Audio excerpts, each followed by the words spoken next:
Bill Potter. We went down to Sony's offices in London the other day to check out the PlayStation Classic. Yeah, very excited about that. And what we thought we'd do is compare it to another retro console which came out last year, the SNES Classic. Obviously, they've both got an inbuilt collection of games that you'll probably remember from your childhood.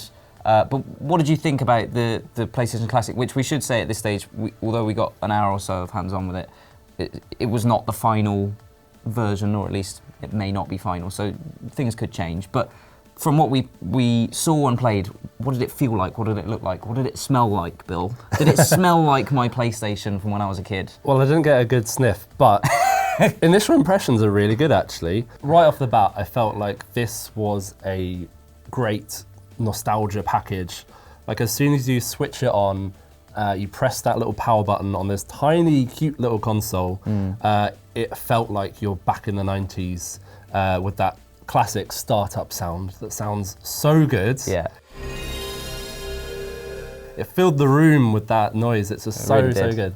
And right away, yeah, it feels very similar to how the SNES Classic was set up, in that you've got a snappy, quick menu with all of those games to cycle through, and you can just get straight into playing your favourite games. Essentially, it works the same way in that it's a virtual kind of library of games that, and it will also create virtual save files for you on virtual memory cards. And even like one of the sort of most strange little details about it, the eject button is not an actual, so it doesn't lift the flap up like it would on an original PlayStation, because obviously there's no actual disk drive.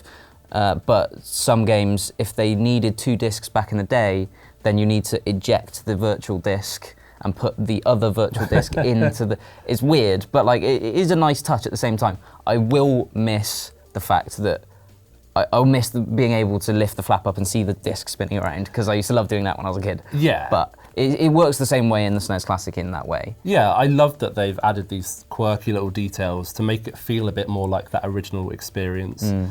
Similar to the SNES Mini, for example, which has details like that. The first thing I did with the PlayStation was go to the settings to see what the display options are, because the great thing about the SNES Classic was you could have 4:3, you could have a pixel perfect mode where it has pixels as precise squares, so everything looks a bit sharper. And it also had a CRT mode, so you have sort of like lines. It looked a bit more like what it would have on an old TV. I didn't see anything like that on the PlayStation, so I think it's straight just like, here's the game emulated. But overall, yeah, it felt like they've been very much influenced by the SNES Classic and brought a similar nostalgia experience to the PlayStation just in time for Christmas. But physically, at least, it does seem to be... Well, I don't know, the console is clearly scaled down. It's tiny, yeah. But it's around the same sort of size as the SNES Classic, I would say. But the controllers are a one-to-one replica of the original PlayStation controllers as well. Unfortunately, they're not the DualShock, so they don't have, obviously, rumble, and they don't have the sticks as well, which I'm going to miss. The controllers did feel good, and we compared them with the original PlayStation controllers, and they were pretty much identical. Like, as far as I could tell, they were exactly the same form factor. They felt just as good. The cable length was not that long. Yeah, it was maybe, what, 3 or 4 feet? Something like that. Like, you're not going to be able to... If you've got a big living room, you're not going to be able to sit on your sofa. No. And play it at a distance. Which is what I ended up doing with my SNES, was sitting on the floor. Did you? Yeah, with the SNES Mini on the floor in front of my TV. Or buying, what I've done for the SNES Classic is buying a wireless controller from a third party. Right. Which may be a thing with the PlayStation, we don't know yet. Yeah, it'd be interesting to see if there are any third party things. So another thing that I found odd actually was like having to lean forward and press the reset button or the off button. I'm so used now to just pressing the PlayStation button on my PS4, right, and just turning it off. So having to lean forward, and it's the same with the SNES. You know, they have replicated it one-to-one there as well. You know? Yeah, that's true. I mean, you could argue that's part of the nostalgia experience, like being a kid again with this tiny little console on the floor, sat right up close to your TV.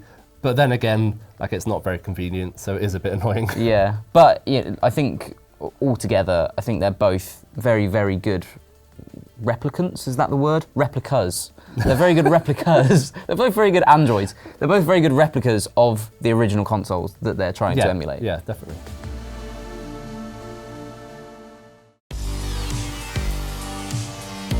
Now obviously, Bill, the most important thing about any console is the games that you can play on it.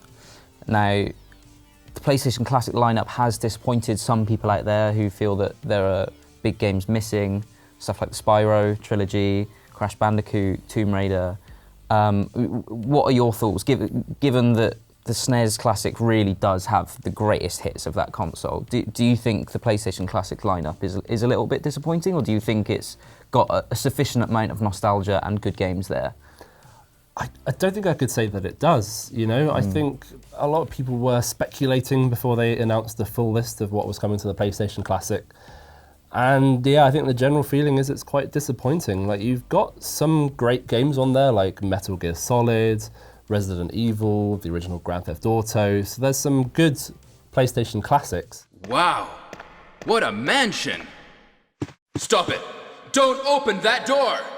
But when you look at what's been missed out on the PlayStation Classic, and I'm going to have to pull out a list for this. It's not that bad, surely. But there's things like Gran Turismo, Castlevania Symphony of the Night, Crash and Spyro, like you said, Tomb Raider, Parappa the Rapper, Wipeout, Tony Hawk's Pro Skater. To me, that was like a classic PlayStation game. Ape Escape, Dino Crisis. There are so many there, and I don't think you could look at the SNES Classic in the same way, because it really is almost a complete package of the best games that were released on that system.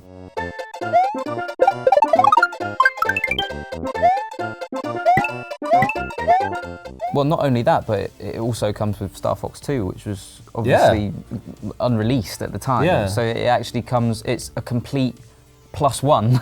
It is. Whereas the PlayStation lineup is very clearly missing some big games. And you know, they're not saying why those games are missing, but I would imagine this probably has something to do with the fact that Activision have obviously remastered Crash and Spyro of their own accord recently. As for Tomb Raider and all the other ones you listed there, I don't know. But I think having played them and seen the complete lineups, it's hard to argue that PlayStation has as good a lineup as the SNES lineup. But what about actually playing them then? Do you think that playing the games that are on the SNES Classic and on the PlayStation Classic, do you think they hold up today, or do you think they're showing their age a little bit at this point? Yeah, that's another case where I think the SNES does sort of trump the PlayStation as well. Even though that's a more recent system, I think that era of games, where that low poly look can be quite charming, I don't think it does age as well on the whole as the SNES. That classic SNES 16-bit look is timeless. Like, some of those games you can play today and they look as good as ever. It's like they haven't aged.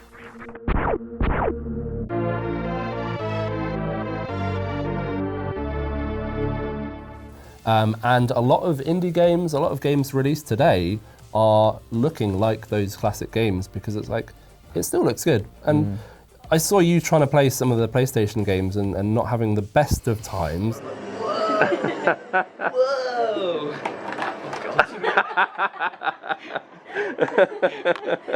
What are you saying about my gaming ability, Bill? Not that at all, it's just, it's very different playing those games today. It is very different, yeah. I was trying to play a bit of Rainbow Six, and trying to play a first-person shooter without sticks baffles my mind. Yeah. Like, it was really difficult, and I know I'm gonna sound so incompetent when I say that, but it's so different now. It's been, 15 years since you've had to do that, really, maybe 20.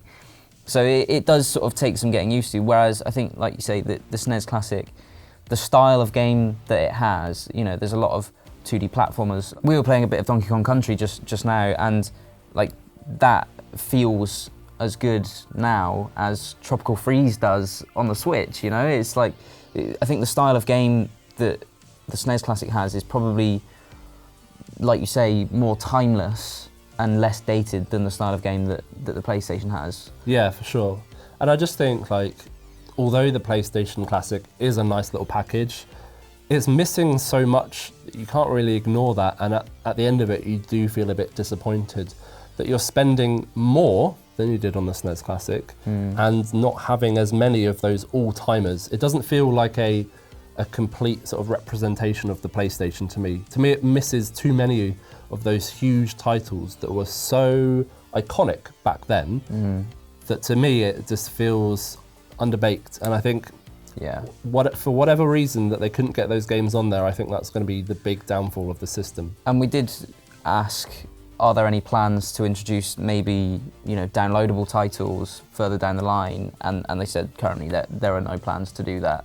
So, you know, it's not looking as if you're going to be able to buy, you know, Crash Bandicoot for £5 or $5 in 6 months' time and download it. You know, the same as the SNES in that regard. You know, that's it. It's those games and that's your lot. So, I mean, you guys make your mind up and see which lineup you prefer.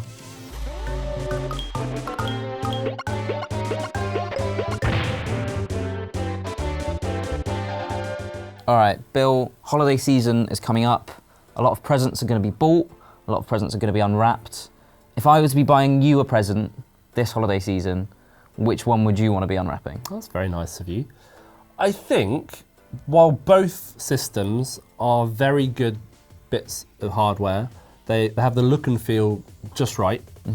It does come down to the games. And I think for me, I'd have more fun on the SNES Classic. Is that because of the lineup of games and not necessarily whether or not they play better on those systems, but it's just simply a case of the SNES lineup is better than the PlayStation lineup? Yeah, 100%. I think there's more on the SNES Classic that I'd look forward to playing, whereas the PlayStation Classic, there are some good games that I love. I'm a huge Metal Gear Solid fan, for example, but there's not enough there that I feel like I'd, you know, get as much fun out of the SNES. So that's why I'd go for the SNES over the PlayStation. Yeah, I think I'd have to agree. Like, even though I was a PlayStation boy, like growing up, the games that I played on PlayStation aren't on the PlayStation Classic. So, you know, I was cycling through the list yesterday and there's not a lot there really that excites me. There's a lot of classic games, but it's not the ones that I played as a youngster. And so the SNES wins this one hands down for me. All right, guys, that was our thoughts on the PlayStation Classic and how it compares to the SNES Classic. Let us know your thoughts on the two consoles and whether or not you're planning on buying a PlayStation Classic in the comments section below. Or you can come find us on Twitter. I'm at DeusZ. I'm at The Quiff Is Dead. And we'll see you next time.